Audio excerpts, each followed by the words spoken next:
السلام علیکم ورحمۃ اللہ وبرکاتہ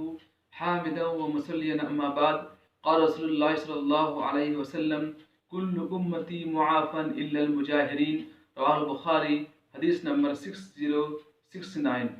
محترم ناظرین، جیسا کہ آج ہمارے معاشرے کے اندر، ہمارے نوجوان نسلوں کے اندر، ہمارے نوجوان بہنوں کے اندر اور عموماً لوگوں کے اندر یہ بات عام ہے کہ لوگ گناہ کرتے ہیں، برائیاں کرتے ہیں، اور وہ اپنے گناہ کرنے کے بعد لوگوں میں بیان کرتے پھرتے رہتے ہیں۔ وہ اس لیے تاکہ لوگ ہمیں چالاک کہیں، کہ لوگ ہمیں اچھا کہیں کہ میں کتنا چالاک آدمی ہوں، دیکھو میں نے یہ گناہ کیا، اور پھر بھی جو ہے لوگ ہم کو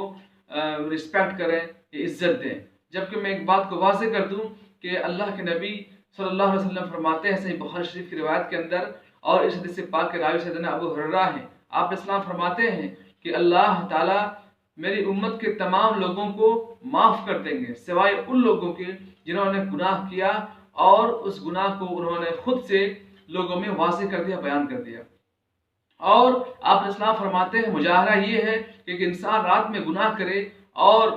صبح میں جو ہے اپنے اس گناہ کو لوگوں میں اپنے عیب کو بیان کرتا پھرے، جبکہ اللہ رب العالمین نے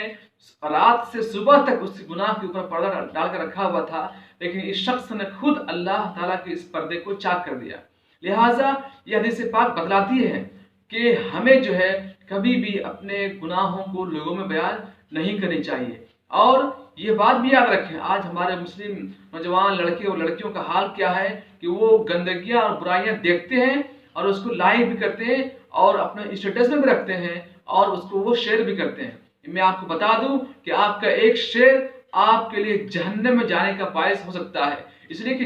جب آپ ایک کسی ویڈیو کے اندر یا کوئی بھی غلط میسج کو آپ سینڈ کرتے ہیں تو جتنا بھی شخص اس گناہ کو دیکھتا ہے گویا وہ ہر ایک آدمی آپ کے گناہ کے اوپر گواہ بن گیا۔ اور آپ بتائیں، آپ نے کوئی چیز دیکھی تھی تو یہ صرف آپ نے دیکھا تھا اور اللہ کو معلوم تھا، لیکن آپ نے اس کو لائک کر دیا، تو جتنے بھی شخص جو ہے آپ کے لائک کو دیکھیں گے گویا وہ گواہ ہو گئے آپ کے اوپر کہ آپ نے اس برائی کو ایکسیپٹ کیا ہے۔ یا جتنے بھی لوگ آپ کے موبائل کی اسٹیٹس کو دیکھیں گے کہ آپ گانے سنتے ہیں یا فحش اور بے حیا چیز کو آپ پروموٹ کرتے ہیں، تو وہ تمام کے تمام چیز وہ کیا ہے، وہ تمام کے تمام لوگ آپ کے گناہ کے اوپر گواہ ہو گئے، گویا آپ نے بھی وہی کام کیا جس کے بارے میں آپ نے اسلام نے فرمایا کہ وہ آدمی رات میں گناہ کرتا ہے اور صبح بیان کرتا ہے۔ تو آپ نے بھی جو ہے گناہ کیا اور آپ نے لوگوں کو دکھایا، اسٹیٹس میں لگا کر، اپنا جو ہے ڈی پی میں لگا کر، دیکھیے ہم اس گناہ کے کرنے والے ہیں۔ لہٰذا ہمیں چاہیے کہ ہم جو ہے اس معاملے میں بہت ہی زیادہ احتیاط برتیں، اور کبھی بھی کسی برائی کو جو ہے اگر آپ سے انجانے میں ہوتی ہے، گناہ ہوتا ہے، تو آپ اس گناہ کو کبھی بھی لوگوں میں بیان نہ کریں، اس لیے کہ آپ اسلام نے فرمایا کہ میری امت کے تمام لوگوں کو اللہ معاف کرے گا، لیکن ان لوگوں کو ہرگز معاف نہیں کیا جائے گا جو گناہ کرتے ہیں اور گناہ کرنے کے بعد لوگوں میں خود سے بیان کرتے ہیں۔ لہٰذا اللہ سے دعا ہے، اے میرے اللہ تو ہمیں جو ہے ہمیشہ گناہ کرنے سے بچا۔